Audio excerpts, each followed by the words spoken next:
Alors vous l'aurez compris, hein, la rénovation des copropriétés est un des leviers pour lutter contre le réchauffement climatique et la réduction de nos émissions de gaz à effet de serre. Rouen et sa métropole nous accueillent justement aujourd'hui et ils l'ont bien compris d'ailleurs. Et nous avons en direct avec nous Florent Fenot. Bonjour Florent. Bonjour. Merci d'être avec nous. Vous êtes directeur adjoint à la transition énergétique pour Métropole Rouen-Normandie. Alors avant d'entrer dans le vif du sujet avec vous Florent, je vous propose un petit retour dans le passé. Alors comme on le sait, hein, la ville de Rouen a été confrontée aux sorties de la guerre à un vaste défi de reconstruction. Est-ce que vous pouvez nous en dire quelques mots?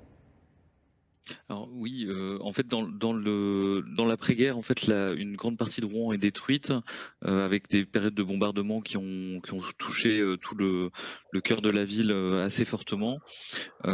Aujourd'hui, ce qui reste, en fait, du patrimoine d'avant-guerre, c'est Oui. un peu moins d'un tiers, du patrimoine, de la métropole. Donc c'est-à-dire qu'en fait, on a vraiment une phase de destruction assez massive à l'issue de la guerre et donc une phase de reconstruction qui s'ensuit, qui est, très, courante en Normandie. On retrouve Hmm. les mêmes approches au Havre ou à Caen, et ce sont du coup, du patrimoine un peu spécifique, qui avait vocation, à être construit, à reconstruire massivement et à permettre, de reloger, de réimplanter, rapidement une habitation dans les cœurs de ville. Oui, donc ça veut dire quand le 30 août 1944, les Canadiens libèrent Rouen, la ville est un champ de ruines hein, qu'il faut totalement reconstruire, hein, on est d'accord, hein?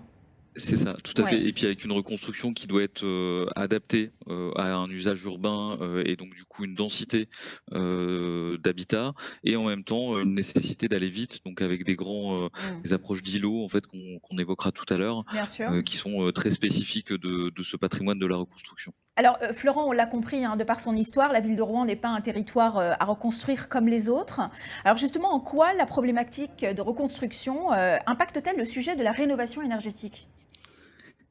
Alors, elle impacte assez fortement, on va dire, l'approche patrimoniale. Cette, composante qui était, donc du patrimoine de la reconstruction, qui était, au moment dans l'après-guerre, plutôt un impératif de reconstruction, Oui. rapide comme je l'évoquais, qui en fait maintenant une composante architecturale forte, une composante, au même titre qu'à Rouen on a, une cathédrale, un certain nombre d'églises, le Gros Horloge, et cetera. On Oui, a bien aussi sûr. ce patrimoine de la reconstruction qui fait l'identité architecturale, de la ville, et donc c'est aussi des éléments qui, dans le cadre d'une approche énergétique, vont devoir, donner un cadre. Ça va Hmm. cadrer, le projet énergétique, et Oui. en même temps, à la sortie de la guerre en 1945, la priorité n'est clairement pas sur la performance énergétique puisque, Eh oui, les évidemment. premières réglementations, c'est 74. Hmm. Et donc on a un enjeu, aujourd'hui, qui est clairement de requalifier énergétiquement ce patrimoine, tout en conservant la composante, Hmm. architecturale. Voilà, très bien compris. Alors, clairement, en deux mots, Florent, quelles sont les caractéristiques et les spécificités du parc en copropriété de la métropole, pour qu'on puisse comprendre? Alors sur la métropole, les copropriétés sont à peu près un tiers des logements, ce qui correspond à peu près à 3 600 copropriétés, pour 40, et enfin voilà, 3 600 copropriétés, Oui. au niveau de la métropole de Rouen, dont 70 qui sont regroupées, sur Rouen. Donc on retrouve vraiment une densité de copropriétés, au niveau de la ville de Rouen, et avec des copropriétés qui sont principalement des petites copropriétés, puisque sur ces, 64 de ces des copropriétés de Rouen, font moins de, 50 lots, donc ce qui en fait des petites, copropriétés, Oui. donc une diversité, assez, marquée dans le paysage. Bah alors justement, quelles sont les ambitions que s'est fixé le territoire et justement comment vous comptez les atteindre? Parce que ça c'est important quand même. Ouais. Commencer c'est bien, mais les finir c'est plus important. C'est mieux, ouais. Alors, en fait, sur le volet plan clim donc la stratégie de la métropole sur le volet de transition énergétique est Oui. définie par un acte qui s'appelle le plan climat énergie, et qui a vocation à nous donner notre stratégie moyen long terme. Donc là, en l'occurrence, une stratégie à horizon 2050 avec un objectif, principal qui est, la mise en place d'un territoire à énergie positive. Oui. Et ce territoire-là, en fait, hem, Cet objectif implique une division par 2 des consommations du territoire et de couvrir les consommations restantes par de la Mmh. production d'énergie renouvelable. Si on prend la déclinaison à l'échelle des bâtiments, l'objectif induit est de rénover l'intégralité du patrimoine à une performance moyenne d'un niveau bâtiment basse consommation rénovation. Et donc ça, c'est l'horizon 2050, rénover Oui. l'intégralité du patrimoine. Et on a un jalon à 2030, donc Mmh. dans 10 ans, qui est de rénover 20% du parc. Donc avec une ambition très forte.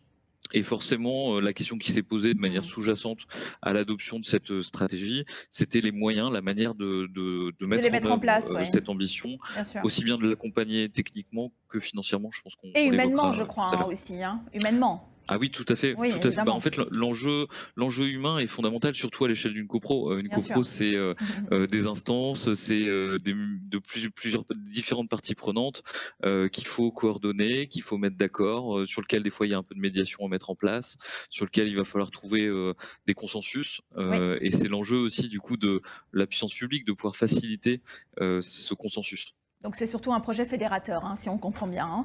Alors justement, Florent, vous allez Oui. rester avec nous. On va accueillir maintenant Pierre Évrard, chargé de mission développement durable et rénovation énergétique à la FNAIM, qui est en direct avec nous de... Ah bah vous êtes toujours dans votre maison en Normandie, De vous? Caen. Voilà, tout à fait. Mais j'habite en Normandie. Eh oui, c'est ça. Vous avez toujours cette jolie décoration derrière vous, c'est magnifique, Voilà, tout Pierre. à fait, oui. Alors, mon cher Pierre, un commentaire déjà aux Oui, réactions, aux Kenza. spécificités de la ville de Rouen et à la problématique de reconstruction, justement? Eh bien, écoute, Kenza, oui, tout à fait. Bah, des réactions, et je dirais à différents niveaux. Oui. Du personnel, du parti, voilà, du personnel au général, du particulier au général, parce que Rouen, en effet, ville normande, très durement touchée, Tout à fait. destruction à 70%, a vécu personnel, parce que mon père a vécu ces bombardements, a un souvenir très pointu et très précis. Au-delà, clairement, sur les villes de la reconstruction, on a la Normandie qui a été très touchée, donc avec Caen, Rouen, Oui. 70%, Le Havre, 80%, et on monte même jusque dans les terres à 95% sur Vire. Hmm. Après, quelque part, c'est une problématique qui touche vraiment toutes les villes, globalement de Dunkerque jusqu'à Saint-Nazaire.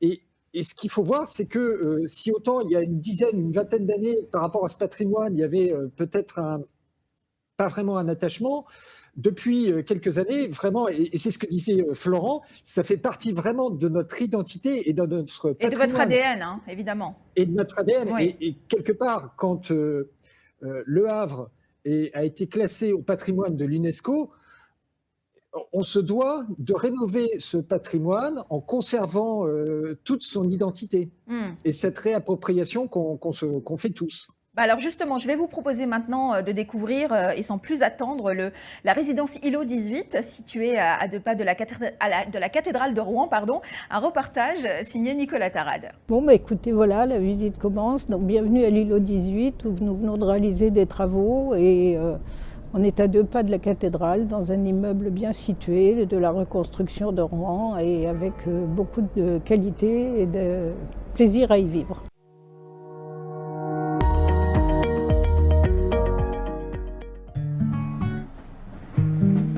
Résidence avec vue cathédrale, l'expression ici n'est pas galvaudée, loin de là. La résidence est presque blottie contre la cathédrale, en plein centre de Rouen, à quelques encablures du centre historique, rive droite, un atout indéniable. Mais moi, j'ai acheté l'appartement dans les années 1993. La situation de l'îlot 18 par rapport au centre-ville m'a satisfait tout de suite. La disposition des appartements était agréable, de qualité, avec des belles orientations.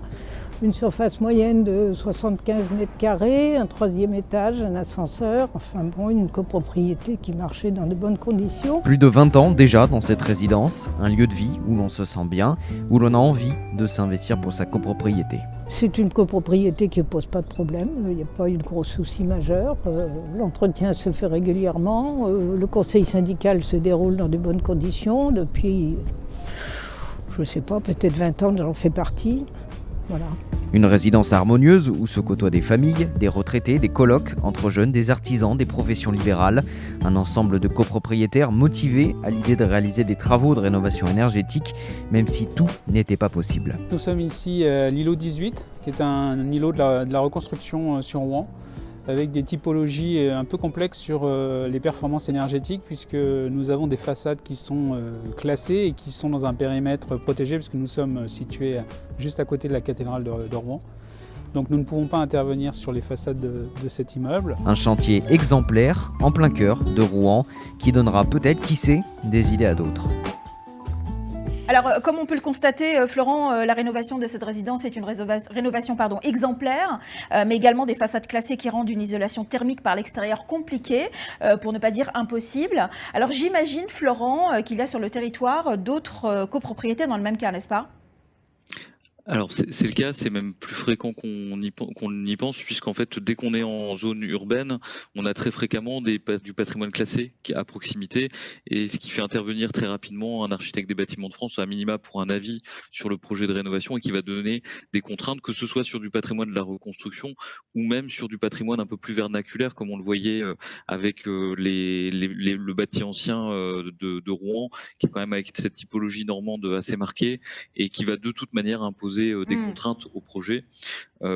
Ces contraintes après sont plutôt des éléments à prendre en compte.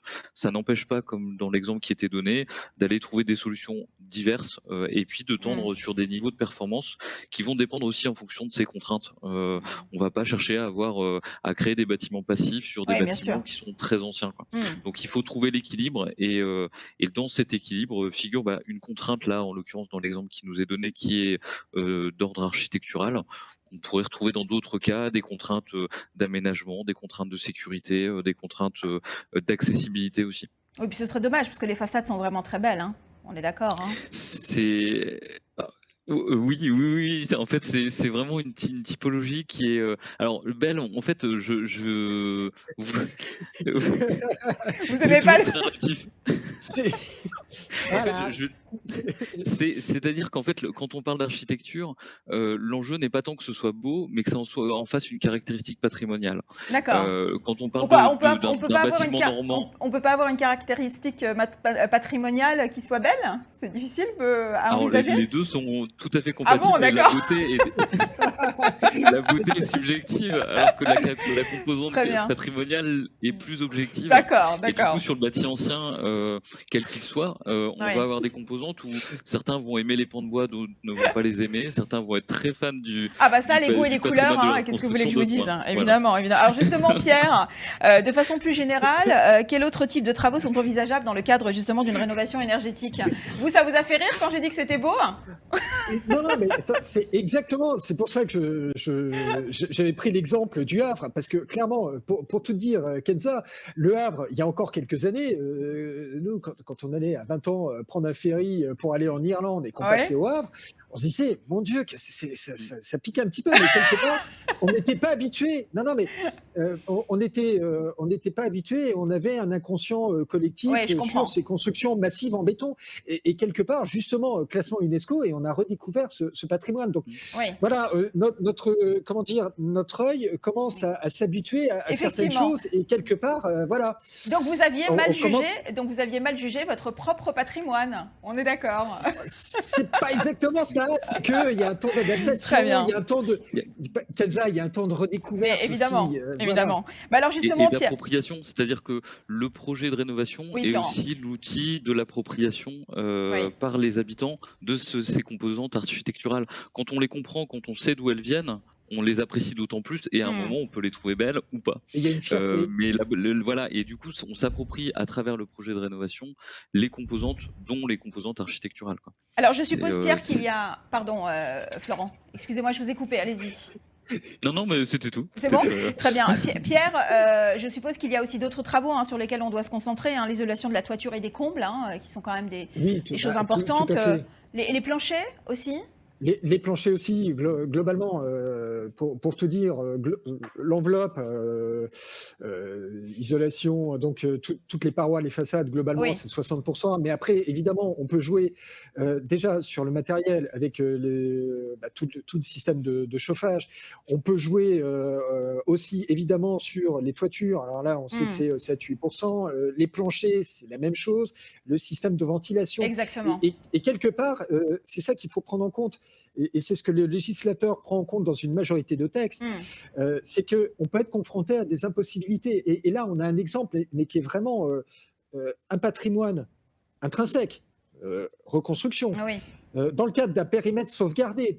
Et là, on rejoint, au-delà je dirais, de la rénovation énergétique, la performance énergétique très techno, Oui. on rejoint une notion basique de développement durable avec un équilibre. Un équilibre entre l'environnement, l'économique et le social. Et quelque part, l'architecture, la connexion des personnes à leur, à ce patrimoine, c'est de la dimension sociétale. Et c'est là où il faut trouver le bon équilibre et le sain équilibre entre ces trois composantes. Et c'est là où c'est beau à faire. Oui, alors j'imagine, Pierre, également que quand on entame ce type de travaux, c'est pour aussi avoir des gains énergétiques. Alors, il y a quand même pas mal d'avantages, comme le moins de déperdition de chaleur, hein, par exemple. Et bien là, Kenza, justement, parce qu'en effet, moins de déperdition de chaleur, mais quelque part, on a aussi et surtout la valeur, le maintien de la valeur du bien et quelque part le maintien du patrimoine. Et ce que l'on va ressortir en premier, si on fait un questionnaire, allez, j'ai pas les résultats, mais je pense qu'il y aura en premier lieu, en effet, ce maintien du bien, cette restauration quelque part, et un bénéfice direct d'un meilleur confort d'utilisation. Donc la valorisation, la valorisation du bien surtout, hein, effectivement. La valorisation, mais aussi et surtout le confort. Je pense que quand les travaux sont finis, je sais pas, mais je pense qu'ils seront peut-être plus heureux, ils auront un meilleur confort au sein de leur habitat. Et quelque part, ça se valorise aussi en termes de niveau de qualité dans un marché. Et ça sera beaucoup plus important que des économies d'énergie pures et dures. Très bien. Alors, je vous propose maintenant justement de découvrir le type de travaux réalisés à la résidence ILO 18 au travers d'un reportage signé Nicolas Tarade.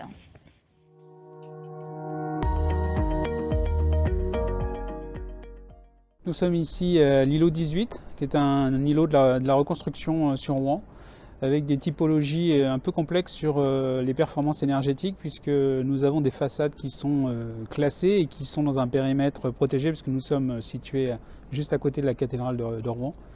Donc nous ne pouvons pas intervenir sur les façades de cet immeuble.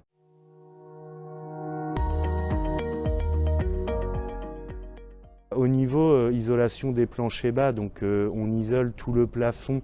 Donc, c'est-à-dire que le volume froid au niveau des caves ne va pas remonter vis-à-vis du logement au-dessus, qui lui est chauffé. Donc forcément, la mise en place de cet isolant bloque le froid qui est au sous-sol et qui pourrait remonter dans les logements. Donc forcément, des économies sur le chauffage, car on n'a pas tout ce froid qui peut traverser le plancher. Au niveau de tout ce qui est travaux de calorifuge, toute la chaleur à l'intérieur du réseau est conservée jusqu'à son arrivée finale. Donc beaucoup moins de déperdition au niveau de tout dans la traversée du réseau, au niveau de tous les volumes non chauffés. Parce que forcément, dans les volumes non chauffés, si l'isolation n'est pas de bonne qualité, on a beaucoup de déperdition et donc des pertes de chaleur qui sont dans le réseau à l'initiale. Et pour les combles, c'est un peu l'inverse du plancher bas, effectivement, c'est que tout le froid qui est à l'intérieur des combles ne va pas aller dans le logement qui est en dessous.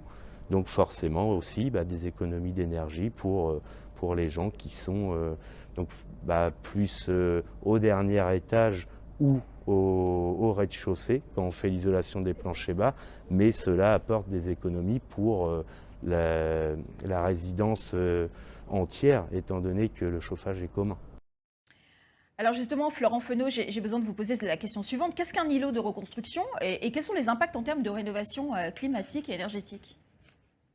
Alors, les îlots de la reconstruction, en fait, sont des regroupements d'immeubles qui forment une unité d'aménagement. Donc là, on le voyait par exemple dans la vidéo, on se retrouve au sein de l'îlot, donc c'est-à-dire un groupement d'immeubles qui font une composante en fait. Et donc c'est une rénovation de ce type d'un immeuble situé dans un îlot. Peut-être l'opportunité. Alors c'est des opportunités et des contraintes à la fois. C'est l'opportunité parce que ça peut permettre d'embarquer d'autres bâtiments. Et donc d'avoir à la fois des effets d'échelle sur la réduction de coûts, une meilleure coordination entre les chantiers, de redynamiser le patrimoine à proximité et de redéfinir éventuellement l'usage de l'espace de cet îlot. Donc là, c'est peut-être des réflexions qui peuvent être dans des cas de rénovation assez massive, Oui. même échanger, dialoguer avec les collectivités pour réfléchir à d'autres fonctionnalités à l'échelle de ces îlots. Et puis, ça peut être aussi des contraintes. Alors, faut pas se leurrer, hein, quand on est dans ces îlots-là, pour les entreprises, ça va être des contraintes d'accès éventuelles.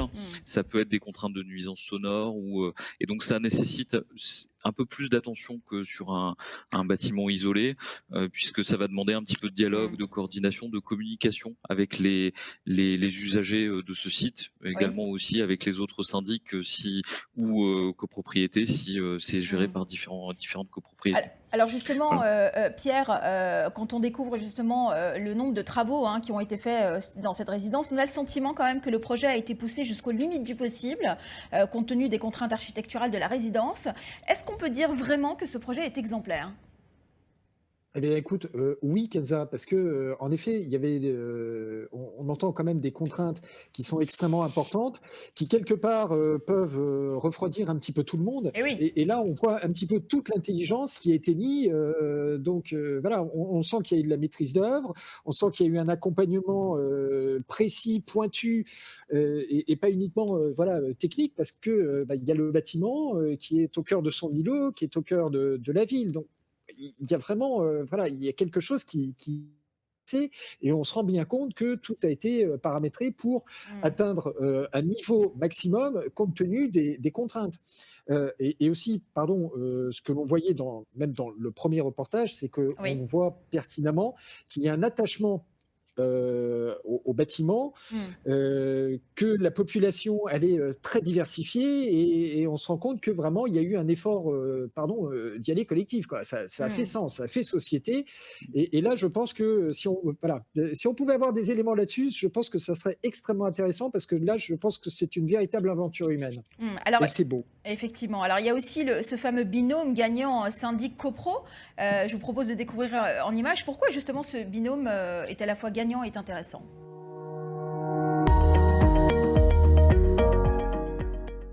Le lien avec le conseil syndical est essentiel puisqu'il faut évidemment que le conseil syndical s'empare de ces dossiers puisque c'est eux qui, à l'Assemblée générale, permettent aussi l'adoption des travaux parce qu'ils sont eux-mêmes convaincus de l'intérêt de l'engagement de ces travaux. Donc effectivement, on travaille de concert. Alors sur des opérations telles que celle-là, quand on a une prise en charge aussi élevée, effectivement, c'est plus facile d'amener les copropriétaires à ces investissements.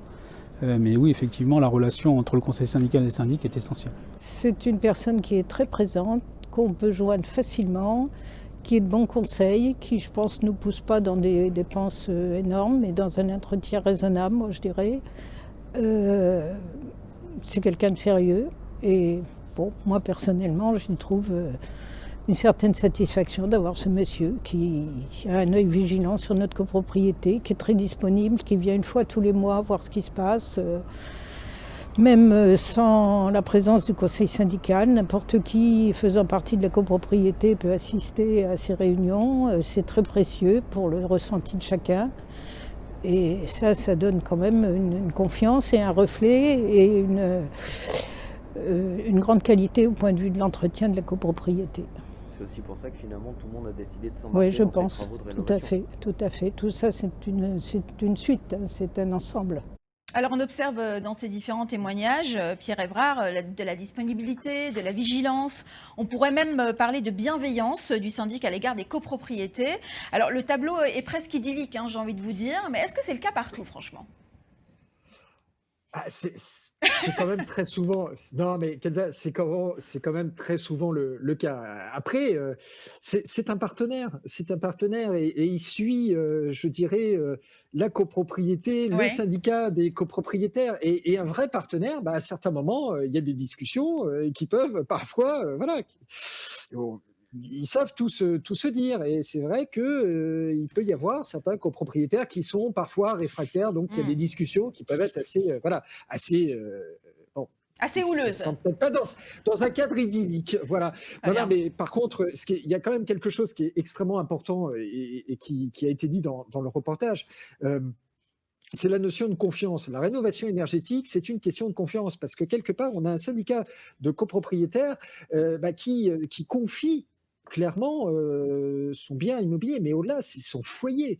C'est sa vie Mmh. des professionnels. Et c'est là où il faut des interlocuteurs, des personnes de confiance. Ça veut dire Oui. qu'on peut échanger et quelque part, il y a tel investissement humain dans les travaux de rénovation on n'en a peut-être pas conscience, et Mmh. c'est pas uniquement technique. Il y a un tel investissement humain qu'il faut justement cette confiance et quelque part accompagner Mmh. cette confiance et la renforcer tout au long du projet. Bah, alors, Je sais pas, Florent, mais voilà, je pense que tu es oui, d'accord avec moi là-dessus. justement, j'avais une question juste Tout à après fait. pour Florent, mais dans le cas, Pierre, où la situation est plus compliquée que d'habitude, comment le syndic peut-il finalement embarquer et convaincre ses copropriétaires à s'engager dans un projet de rénovation?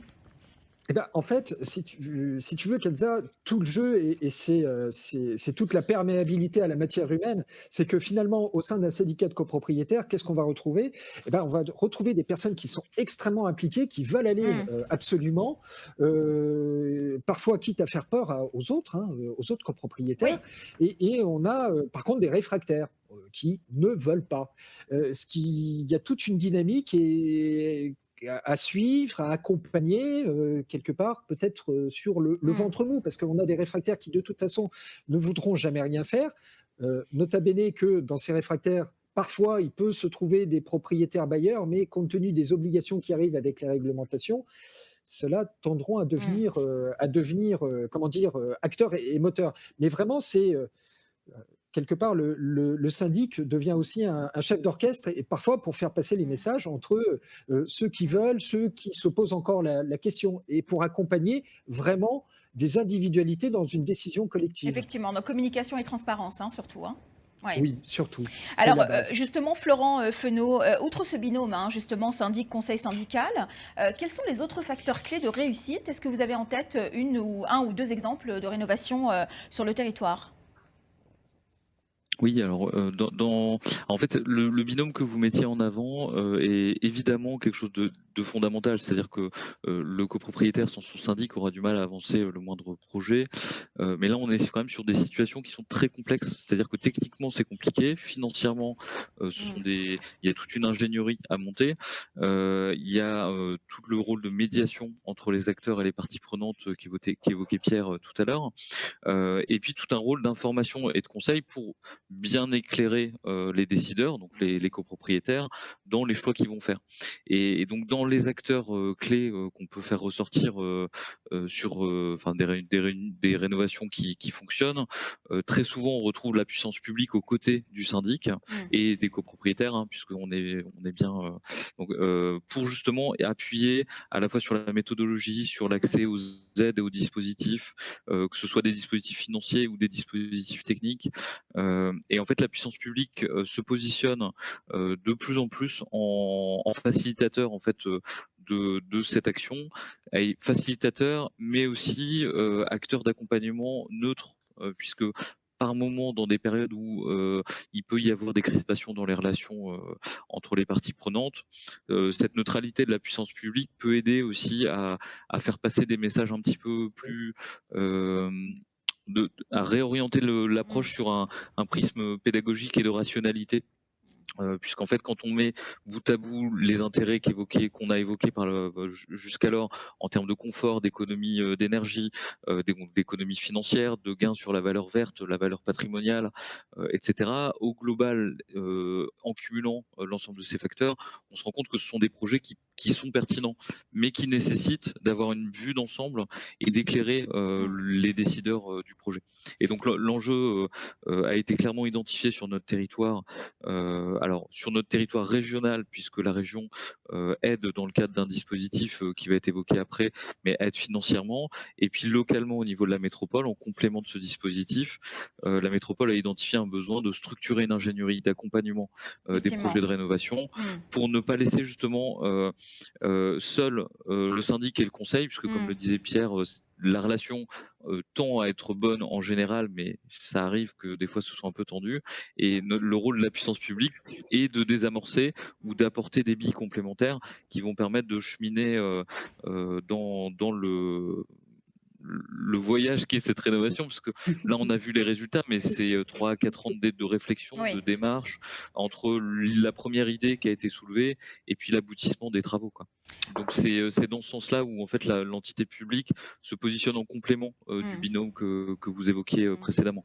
Après, des exemples de rénovation sur le territoire, on en a d'autres, on en accompagne de plus en plus, et en fait ces éléments-là vont se renforcer avec la création à l'automne, l'ouverture à l'automne d'une agence locale de la transition énergétique qui aura vocation justement à apporter les outils, les méthodes et Nécessaire, les d'accord. moyens humains nécessaires. Très bien. Alors, autre élément essentiel et facteur clé de réussite, c'est celui du financement.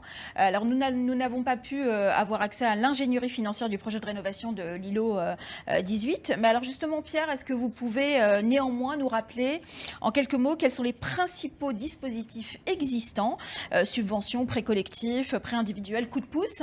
Dites-nous tout. Tout à fait. Très sincèrement, ce qu'il faut voir, c'est qu'il y a eu pas une restructuration, mais une amélioration et une optimisation des aides, notamment pour la copropriété, avec une aide socle qui s'appelle MaPrimeRénov' copropriété, Oui. donc qui est distribuée par l'ANA, qui est vraiment extrêmement pertinent, donc qui s'adresse au syndicat, qui est directement versé au syndicat des copropriétaires, indépendamment des situations individuelles des copropriétaires occupants comme bailleurs. C'est une innovation majeure. Et quelque part, c'est un appui financier quand même très important parce que c'est un quart du montant des travaux. Alors évidemment, il y a des plafonds, mais plafonnés à 3 750 €. Et on a des différents bonus selon d'où on part et quelque part où on arrive. Ce qu'il faut voir, c'est que les conditions d'éligibilité, ça porte sur les travaux induits en partie commune, mais aussi les travaux collectifs en partie privative hors chauffage.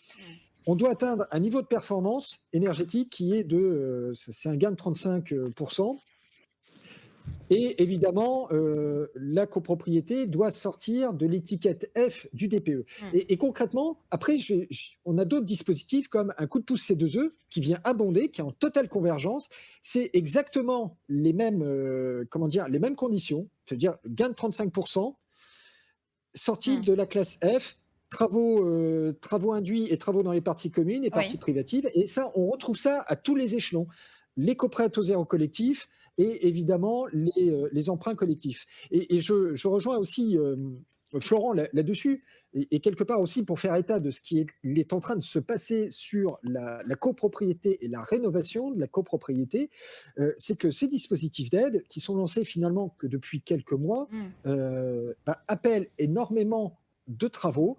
Il y a beaucoup de copropriétés qui se lancent et la force publique, clairement, œuvre en partenariat. Kenza, je sais que tu étais là et tu as vu les relations que les professionnels ont avec l'ANA, et je dirais que public, privé, justement, on avance vraiment de concert pour aller vers cette intensification, cette massification. Et il est clair qu'en effet, il y a une multitude d'intervenants qui gravitent professionnels, une multitude d'intervenants publics, et quelque part, à l'heure actuelle, on a vraiment quelque part une union sacrée où tout le monde se retrouve pour vraiment faire avancer et être aussi en capacité de répondre au flux massif qui devrait arriver en juin-juillet, si j'ai bien compris les messages de tout le monde. Très bien. Florent, en dehors des aides que vient de nous citer Pierre, est-ce que la métropole propose des aides complémentaires aux copropriétaires? Alors, oui, effectivement. En fait, la métropole soutient des cas spécifiques à l'heure actuelle qui sont plutôt orientés autour des copropriétés fragiles pour faciliter la sortie, la remise en état de ces copropriétés. Au-delà de cette aide purement financière, on retrouve évidemment toute l'ingénierie méthodologique et d'accompagnement que j'évoquais tout à l'heure pour permettre justement de structurer les acteurs comme les différents acteurs que Pierre évoquait tout à l'heure, permettre de structurer l'intervention des acteurs au bon moment, dans les bonnes périodes, et puis d'accompagner la médiation au sein des instances de la copropriété. Donc on peut être présent aussi bien en préparation de ces instances pour accompagner le syndic, pour apporter préparer les éléments de l'AG de copropriété, ou au contraire venir lors de ces AG, ou venir faire de l'information préalable à ces AG en pied d'immeuble. Ce sont tout un tas de dispositifs qu'on est en train de préparer. Alors, je mets ça au présent, mais en réalité, c'est au futur, puisqu'en fait, aujourd'hui, on a une action qui est ponctuelle, qui est une expérimentation, un test sur ces dispositifs, et qui se déploieront massivement à l'automne 2021. Donc, en fait, vous pouvez déjà commencer à nous solliciter, mais les dispositifs opérationnels seront réellement déployés à partir de l'automne. Très bien. Merci en tout cas à tous les deux. Oui, Pierre. Kenza et Florent, je profite justement de cette occasion pour dire aussi et porter un message qu'on m'a transmis. Parce que là, je sais qu'il y a des copropriétaires qui écoutent. Vous avez pu voir dans différentes communications le fait que, justement, les aides publiques, MaPrimeRénov', les enveloppes budgétaires étaient consommées. Oui, allez s'arrêter, je crois, c'est ça même. Oui. Voilà, allez même peut-être s'arrêter. Oui. Mon Dieu. Je vous transmets le message. Rassurez-nous, Pierre. Et l'ANA, et notamment sur la copropriété, travaillent sur du quoi qu'il en coûte. Ça veut dire, le message, il est très clair, il est écrit noir sur blanc. Globalement, à l'heure actuelle, l'État récupère des éléments du plan de relance, des lignes financières pour venir abonder. Ça veut dire qu'il ne faut pas vous freiner par des candidatons. À l'heure actuelle, il y a les montants qui sont disponibles, et quelque part, il ne faut pas se figer, et il faut vraiment foncer. C'est le bon moment pour aborder ces questions-là. Il ne faut surtout pas avoir de crainte d'un couperet possiblement qui viendrait. Il ne viendra pas à l'heure actuelle. Voilà, il faut vraiment le message est passé, Pierre, et c'était très bien de le signifier en tout cas. Merci en tout cas à tous les deux d'avoir été avec nous. Mais avant de nous quitter, je vous propose de rester quand même encore quelques secondes avec nous, puisque je vous propose de regarder en image un dernier mot de Françoise Le Riveraine, copropriétaire, et de Brieux-Le-Guay, syndic de copropriété de la résidence.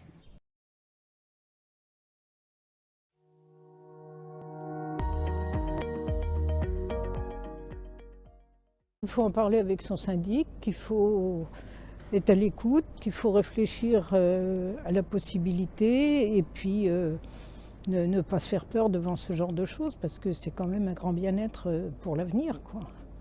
Quand on sait le prix du combustible, les dépenses énergétiques, je crois que c'est des choix qui sont quand même importants à faire. Je crois les copropriétés n'ont pas d'autre choix que d'améliorer leur performance énergétique. Ça va être un critère essentiel pour la location et pour la vente de biens. Donc on se doit de les accompagner. Il faut effectivement rester informé le plus possible de toutes les offres qui s'offrent à nous. Aujourd'hui encore, il y a des aides par le biais des primes rénovation ou la prime rénov', ou en tous les cas les accompagnements de la région. Pour nous en Normandie, donc il faut lever tous les fonds disponibles et puis essayer d'expliquer aux copropriétaires quel est l'intérêt pour eux et écoutez, préserver et en tous les cas anticiper ce qui va être nécessaire pour l'avenir. Alors, Florent Fenot et Pierre Evrard, je vais vous donner le mot de la fin. Je suis sûre que vous avez des choses encore à rajouter. Là-dessus, on va commencer par Pierre ou Pierre. Oui, tout à fait. Non, mais c'est très très bien, parce qu'en effet, il y a des textes. Il y a un texte de loi qui est en discussion à l'Assemblée, qui va passer au Sénat, qui s'appelle Climat et résilience. Et il est clair qu'il y a une partie des copropriétés qu'il va falloir traiter, et plus généralement de biens immobiliers qu'il va falloir traiter assez rapidement, parce que le calendrier a été un petit peu accéléré. Ça veut dire que globalement, ce qui est classé G au niveau des DPE, on vise une éradication en 2025. F 2028, et quelque chose a été rajouté pour une éradication de ce qui était classé E en 2034. Ça veut dire que globalement, à l'horizon 2034, il faudrait avoir traité un quart du parc d'habitation. Voilà. Oui. Mais voilà, notre secteur a pris en compte la mesure. Tout à fait. Et je pense qu'il y a des objectifs à atteindre, oui, évidemment. Il y a évidemment. Florent, un dernier mot ? Oui, bah, un dernier mot, c'est plus un conseil en fait Oui. à l'intention des copropriétés et des syndics qui engageraient des travaux prochainement. On est en 2020. En gros, les travaux qui vont être lancés là dans les prochaines années sont les travaux qui seront encore en vigueur et en place en 2050. Très bien. Donc il faut se projeter aussi sur le temps long de la copropriété et garder en tête que quand on lance des travaux, que ce soit de rénovation de façade, des travaux d'accessibilité, d'aménagement, de réorganisation, etc., ou de mise en sécurité, garder cette approche temps long et recontextualiser quelles seront nos priorités demain. Et je pense que des travaux qui seraient réalisés aujourd'hui sans la prise en compte de cette performance énergétique pourrait être une erreur à terme pour la gestion de la copropriété dans 10, 15, 20 ans. On pourrait regretter en fait de ne pas avoir Oui. pris Très bon conseil. le train en marche. Donc c'est une phase aujourd'hui qui est, comme le disait Pierre, une belle opportunité, c'est le moment de se lancer. Et puis, vous l'avez vu tout au cours de ces 2 jours, on a un certain nombre d'acteurs qui sont présents pour accompagner les copropriétés, les syndics Oui. dans ces démarches. Donc, n'hésitez pas à nous contacter, quoi. Merci beaucoup en tout cas Florent Fenot d'avoir été avec nous, directeur adjoint à la transition énergétique métropole Rouen Normandie. Alors je sais que vous n'avez pas de chauffage, hein, courage, j'ai envie de vous dire. C'est les- C'est des petits aléas personnels, ça. Pierre des travaux ensuite occupés.